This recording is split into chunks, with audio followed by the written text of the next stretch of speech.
Now, I know this is a controversial opinion, and heck, this even would have been for me just a couple weeks ago. But Gotham Knights is not that terrible, honestly. Does the game have tons of issues I'm going to talk about in this video? Oh yes, absolutely. But I'm mostly here because I kind of want to talk about how there's some positives to it. It's not all terrible. And that's what I'm here for today. Today I'm here to talk about all the good that also is involved in Gotham Knights. One of the first things that I think of when I think of something good about Gotham Knights is that even though the gameplay system of how you like attack is way dumbed down compared to the Arkham games, it's not like it's still entertaining and fun. You know what I mean? Like I'm still smacking the crap out of criminals, and there is movesets to do. Also, the customization in this game is up there. Where where the Arkham series and Suicide Squad both have like I don't know, maybe like a couple skins here and there. Arkham games have a lot of skins, but they're locked like that. Gotham Knights is this cool feature where yes, they do have the set skins, but also you can customize based on what suit you have, and you can change the color scheme of that suit, which is a really cool addition to the game. And I mean, it would be really cool to see it in future games too. Like, one thing I really wish they would have done is made it so that the color schemes can be changed on the set suits too. Because some of those suits look really, really cool. But if I had the really cool looking suit and put it in all black, it would probably look 20 times as cool. So it just is a little unfortunate for me when it comes to that. But still, the idea is really cool. And although sometimes Gotham Knight's story is a bit convoluted, I mean, the ending isn't terrible. Like it's a bit confusing. It kind of comes out of nowhere, and there might have been a better solution that they could have given us, but it's not a bad ending all in all. Which huge spoiler warning. You should skip ahead if you haven't beaten the game, or if you don't care, or if you have, then stick around here. The ending where it is a genuine surprise when Bruce Wayne comes on out of the Lazarus pit, because you're not terribly expecting it, right? Like, there's a Lazarus pit down here, but he's not really like we're gonna bring him back. Like, the whole motivation for these characters has been that he's dead. So bringing him back is kind of like oh, look at. I will say though, on that note, one thing that happened with me at the very least is that I was really, really over leveled, and I wasn't even doing much of anything. All I would do is just do the premeditated quests, like along with the other ones. So when I was supposed to be having issue fighting Talia and Batman, essentially of course, playing as Red Hood, I would just pull out my guns and shoot them, and I would do so much damage to them that the segment where it's supposed to be like, look, it's Bruce, it's just me going bang, bang, bang, bang. Bruce, snap out of it. No, bang, bang, bang. Rinse and repeat until he does. And then when it came to the Talia section, same thing, except I just kicked her butt in a solid, like, I don't know, 15 seconds for, like, what counts as the final boss fight. Like, it was actually kind of funny. And also the, quote-unquote, secret ending to the game. There's a giant, like, pop-up thing for it once you go back to the Belfry. Like, it's not secret in the slightest. And I mean, like, it's touching, it's sweet, but it's not necessary. It doesn't add much to the story. Like, you kind of already knew the connection that the characters you play as have to Bruce. You already knew that. It's not needed for you to have another thing that shows it, right? And I mean, a good going back to the good for the game though. Got a little off track there as well. There is actually a lot of different enemies that you fight. Like I'll go through the list right now because just show off. But there is numerous groups, and in those groups, there's different almost like classes that they have, and in those classes, there's different ranks, and it's actually surprisingly like there's a whole system, and there's like elements you can use. Supposedly, haven't used them yet. That's just a me thing, though. Like you totally could to make it easier, but I just brute force the game. But yeah, the classes system is actually like not bad. Like for example, like Mr. Freeze has the regulators, right? And they all use like ice and like high tech powers. It's like okay, cool, that makes sense. Then the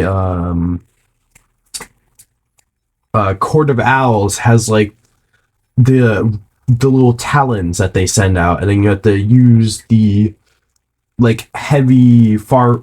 I think it's called like heavy ranged attack or something to knock them down, so you can actually attack them. Otherwise, they're so quick they just dodge you. It's a cool little thing. The I think they're literally called the Freaks, which is the Harley Quinn gang. They're not that cool. I'll admit it. Like I think they have some customization to them, but they're pretty easy to fight and feel the most normal. Along with the mob, which I think I don't know what they're supposed to be, because I would go and say Penguin, but Penguin's kind of doing his own thing. I don't know, you know.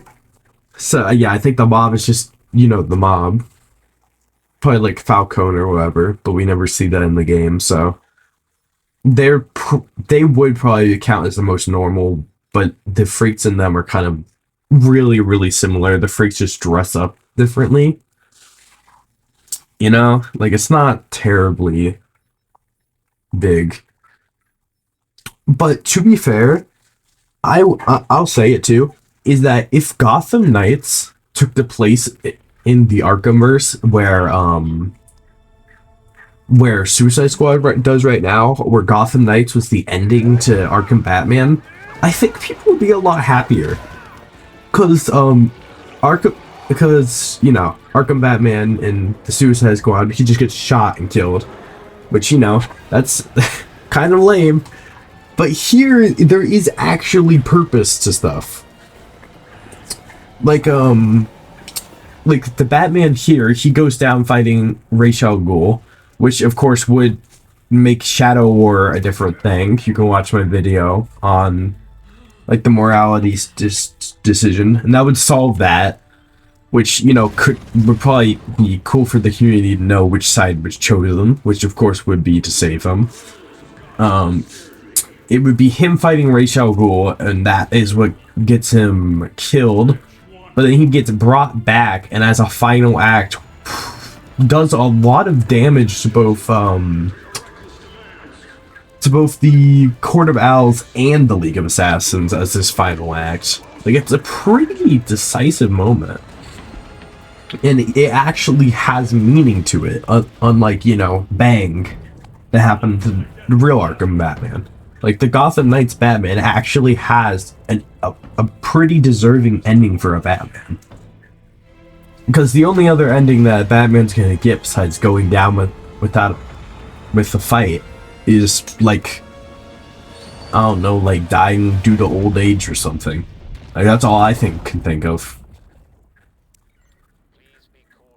Like, all in all, though, the game isn't terrible. The over-leveling that I was talking about, though, is a definite issue. Also, the fact that this is supposed to be a game where you can, like, play with people, but the only times I've played with people, they weren't that good, and, the game's pretty dead, so you don't really see anybody. like they had this whole thing where you're supposed to like team up with like 3 other people and like fight in these big dungeon things. It's not. No. I think it's called like Heroic Assault. It's not. There's nobody playing Heroic Assault. So it's you, and then maybe if you get lucky, somebody else. And it's basically if you play like a Destiny, like if you play Destiny 2, it's basically just like one of the dungeon things where you just run around and kill people to get loot. That's essentially what you're doing, just with Batman and Batman foes. Like, you know, it's kind of an outdated system, but I mean, the ideas are still there. Also, what they I will say, what they've done with the villains is that was very, very unfortunate. Because they have like these sidetrack things with the villains, and the one that I remember the most is Clayface. And my god, did they do Clayface dirty. Like the Clayface mission, at least when I was playing it, the cutscenes in between were so boring that I decided to speedrun it. And when I speedran it, I basically was using the good old system of shoot them with the guns. And I literally probably beat the entire Clayface mission. Like, there's a cool chase sequence in it though. I'll give them that. They have some variety. There's like a chase, and then you can do the big boss fight, but there's like mini minions. Like, they have variety, and you have to give them credit for it. But I mean, the fact that pretty much it's just me running these guys down, and like that was it, is kind of, you know, sucks. Like, I bet if you skip all cutscenes in Gotham Knights, you probably can beat the main story pretty quickly. I was gonna give a time estimate, but I don't have one because Gotham Knights kind of sucks sometimes. Like, parts of the main story are just really weird. And the reason I think I was overleveled is because I was doing everything. Right? Like, I had the premeditated crimes done, I had the side quests done, I had all the training missions done by the time I went into the final boss fight, and that's probably why I was well overleveled. Like, I think the final boss fight was like level 25, 24, I want to say. And I was walking into it at level, I want to say 30, 31. I think I was above, I think my items level was 31, but the game caps you at 30. So I basically was playing at level 31 in a mission where you're supposed to be level 24 of 25. Like, the game developers should have accounted for that, you feel like, with, like, scaling. Because, like, you know, it wouldn't make sense to scale. Because, like, I don't know why who made the decision to be like, okay, the enemies are going to be between level blank and blank for this mission. Why? Just scale it.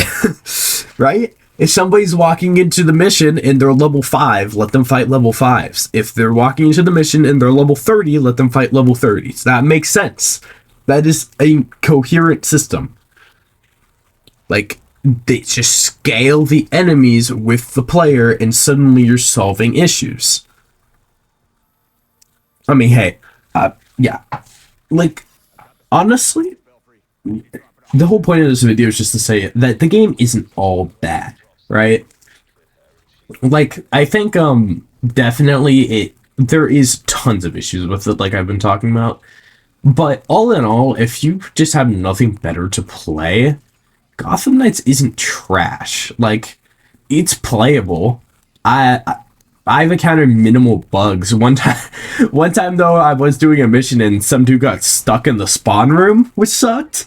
Like, but that's like one of the only bugs I've seen. Like, but it was like a very game breaking one though. But like, what is one of the only bugs I've seen. So I'll give them credit where that's due. But yeah, I mean, thanks for listening to my opinion here for a little bit. I've been Galaxy Nova. Thanks for watching, and I'll see you in the next one.